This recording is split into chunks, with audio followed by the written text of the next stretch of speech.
사도행전 1장에서는 예수님께서 부활하셔서 40일 동안 제자들과 함께 하시며 하나님 나라의 일을 말씀하시고, 그리고 사도 누가는 오직 복음, 오직 하나님 나라, 오직 성령에 대하여 사도행전을 기록하고 있는 것입니다.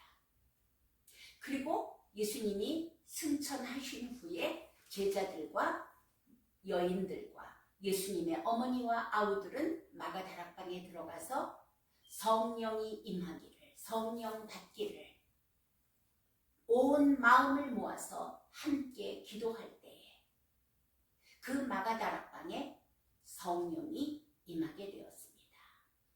이로 인하여서 베드로는 오순절 설교를 하게 되고, 그곳에서 3,000여 명이 회개하며 예수 그리스도의 이름으로 세례를 받고, 그리고 주께 돌아와 교회가 세워지는 역사가 있었습니다. 지금 사도행전 3장에서는 제9시 기도 시간에 베드로와 요한이 성전에 올라갈세, 기도 시간에 사도 요한과 베드로가 성전에 올라가는 거예요.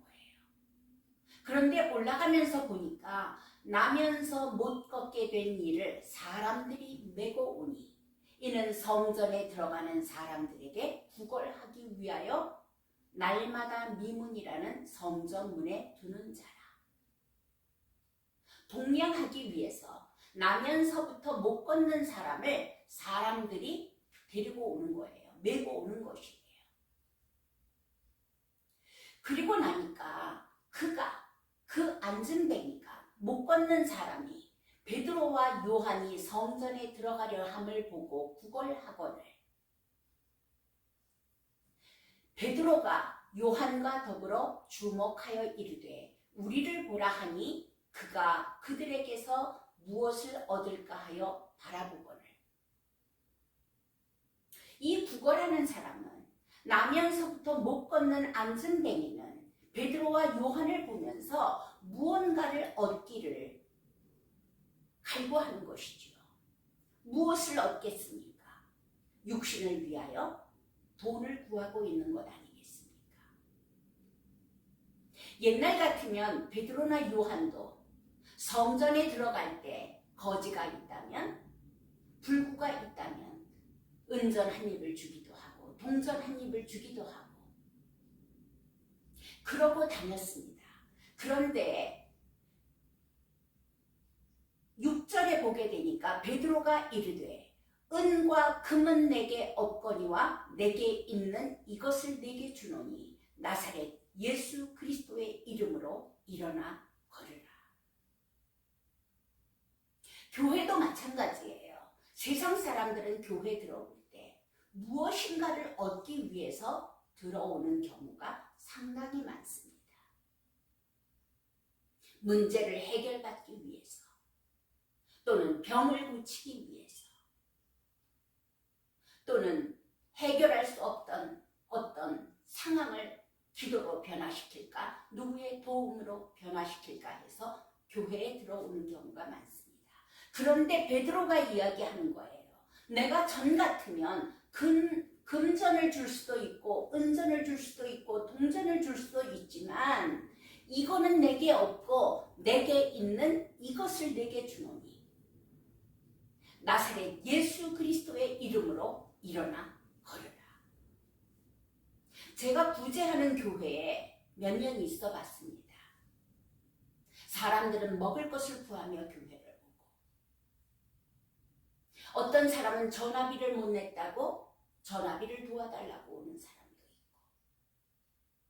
알코올 중독자는 술 먹을 돈 몇 푼을 얻기 위해서 오는 사람도 있고, 마약 중독자 또는 노름 중독자, 참 구제하는 교회에는 이렇게 세상 것을 구하며 들어오는 사람들이 참 많습니다. 여러분들 그거 아세요? 낚시를 할 때 만약에 고등어를 잡으려고 하면 고등어가 좋아하는 미끼를 쓰겠죠? 그러나 칼치를 잡으려고 하면 아마도 칼치가 좋아하는 미끼를 쓸 것입니다. 연어를 잡으려고 하면 연어가 좋아하는 미끼를 사용하지 않겠습니까? 교회도 동일하다고 봐요.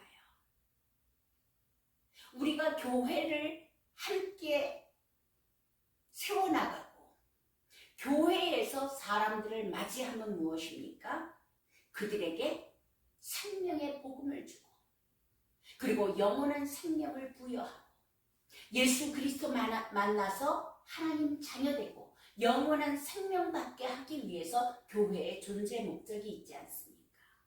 그 구제하는 교회에 있으면서 무슨 생각을 했느냐면 나는 다른 것을 가지고 다른 미끼를 가지고 세상을 향하여 흔들지 않으리라. 오직 예수 그리스도만으로 정말 예수 그리스도만의 환장한 사람들만 만나리라. 정말 그리스도 없어서 죽어가는 사람들을 만나리라. 그렇다면 내가 어떻게 해야 될 것인가? 오직 예수 그리스도만 선포하겠다는 것이죠. 바로 베드로가 지금 그 얘기를 하고 있는 것입니다. 은과 금은 내게 없거니와 내가 과거에는 은도 줬고 금도 주었지만 이제는 그것으로 인하여 너를 살려주는 것이 아니라 내게 있는 이것을 내게 주노니 나사렛 예수 그리스도의 이름으로 일어나 걸으라. 내게 있는 이것을 내게 주노니 나사렛 예수 그리스도의 이름으로 생명받고 영원한 하나님 나라의 백성이 될지어다. 그리고 손목을 잡아 일으키니 발과 발목이 곧 힘을 얻고 뛰어서서 걸으며 그들과 함께 성전으로 들어가면서 걷기도 하고 뛰기도 하고 하나님을 찬송하니 모든 백성이 그 걷는 것과 하나님을 찬송함을 보고 그가 본래 성전 미문에 앉아 구걸하던 사람인 줄 알고 그에게 일어난 일로 인하여 심히 놀랍게 여기며 놀라니라. 이것이 교회의 역할이에요. 요즘은 어떤 교회에 가면 예배에 참석하면 10불을 주는 교회도 있대요. 예배에 참석을 하면 예배 참석할 때마다 20불을 주는 교회도 있대요. 한국에는 예배에 참석하면 5,000원을 주는 교회도 있대요. 저는 그것을 비난하고 싶지는 않습니다. 그러나 돈으로서 사람을 모으면 그 사람들이 원하는 것은 그 돈이라는 미끼를 먹기 위해서 모여들게 돼 있습니다. 그러나 베드로와 요한과 같이 금과 은은 내게 없거니와 내게 있는 이것을 내게 주노니 나사렛 예수 그리스도의 이름으로 영원한 생명을 받을지어다. 영원한 구원 안에 들어갈지어다. 하나님의 자녀가 될지어다.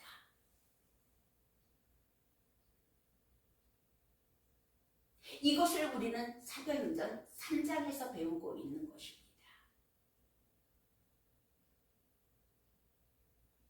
14절을 볼게요. 너희가 거룩하고 의로운 일을 거부하고 도리어 산난 사람을 놓아주기를 구하여 생명의 주를 죽였도다. 이스라엘 백성들이 누구를 죽였어요? 생명의 주 예수 그리스도를 죽였도다. 그러나 하나님이 죽은 자 가운데서 그를 살리셨으니 우리가 이 일의 증인이라. 사도행전은 계속 이야기하고 있습니다. 우리가 부활하신 그리스도의 증인이라. 우리가 하나님께서 죽은 자 가운데서 그를 살리신 것에 대한 증인이라. 여러분들, 우리는 교회에서 바로 이 증인의 역할을 해야 되는 것입니다. 더 이상 세상의 방법과 세상의 율법과 세상의 도덕과 세상의 착함으로 교회가 이루어지는 것이 아니라 죽은 자 가운데서 하나님이 살리신 예수 그리스도의 증인이 되어야 되는 것입니다. 참으로 예수가 그리스도이심을 믿을진대, 예수가 하나님의 아들이심을 믿을진대 그들 안에 영원한 생명이 있게 되고 그리고 부활의 역사가 있게 되는 것이 사도행전의 사도들의 증언인 것이죠. 16절 볼게요. 그 이름을 믿음으로 그 이름이 너희가 보고 있는 이 사람을 성하게 하였나니. 그 예수 그리스도의 이름을 믿음으로 그 이름이 너희가 보고 아는 이 사람을 성하게 하였나니. 예수로 말미암아 난 믿음이 너희 모든 사람 앞에서 이와 같이 완전히 낫게 하였느니라. 이 나면서부터 못 걷게 된 안증뱅이에게 정작 필요했던 것은 은전도 아니고 동전도 아니고 걷는 것이었습니다. 여기서는 걷는 것이라고 이야기하지만 모든 영적 문제에 처해 있는 우리 사람들에게 필요한 것은 영원한 생명인 것이죠. 하나님을 떠남으로 인하여 하나님과 분리되어 죽음 가운데 들어가고 사단의 종이 되어버리고 영원한 저주 가운데 영원한 사망 가운데 들어간 우리에게 필요한 것은 영원한 생명이라는 것이죠. 예수 그리스도를 영접하고 알고 그분을 모셔드릴 때 그 믿음으로 인하여 너희 모든 사람 앞에서 이 사람이 완전하게 된 것처럼 너희에게 영원한 생명이 임할 것이라는 것이 사도행전의 초점인 것이죠. 17절 볼게요. 형제들아 너희가 알지 못하여서. 여태까지는 우상 숭배를 하였었단 말이에요. 하물며 우리들까지도 교회를 다니면서도 예수 우상을 섬긴 경우가 얼마나 많습니까? 과거에 정한수 떠놓고 비나이다 이렇게 해주십시오. 내 자식 좋은 대학에 들어가게 해주십시오. 이렇게 문제 해결해 주십시오. 아들 점지해 주십시오. 우상 숭배 하던 것처럼 예수를 섬기지는 않았었습니까? 형제들아 너희가 알지 못하여서 예수가 누구인지 알지 못하여서 그리하였으며 너희 관리들도 그리한 줄을 아노라.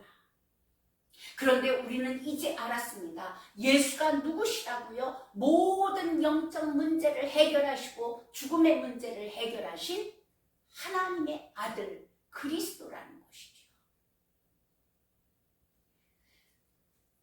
형제들아 너희가 알지 못하여서 지금까지는 예수를 우상처럼 섬겼으나 너희 관리들도 그리한 줄을 아노라. 그러나 하나님이 모든 선지자의 입을 통하여 자기의 그리스도께서 고난을 받으실 일을 미리 알게 하신 것을 이와 같이 이루셨느니라.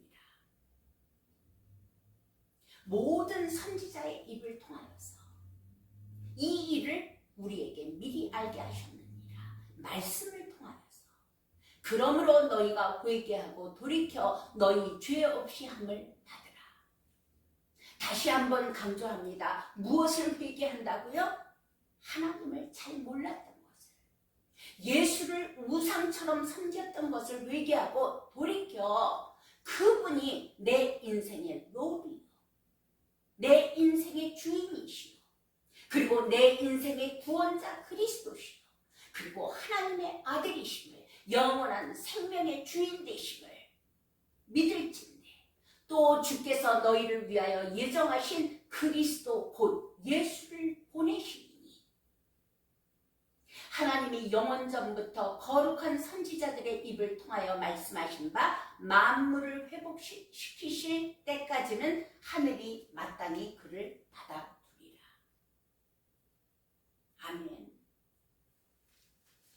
모세가 말하되 22절 볼게요. 모세가 말하되 주 하나님이 너희를 위하여 너희 형제 가운데서 나 같은 선지자 하나를 세울 것이니 너희가 무엇이든지 그의 모든 말을 들을 것이다. 선지자들의 말을 들을 것이다. 기록된 말씀을 들을 것이다. 누구든지 그 선지자의 말을 듣지 아니하는 자는 백성 중에서 멸망을 받으리라 하였고 또 또한 사무엘 때부터 이어 말한 모든 선지자도 이때를 가리켜 말하였느니라.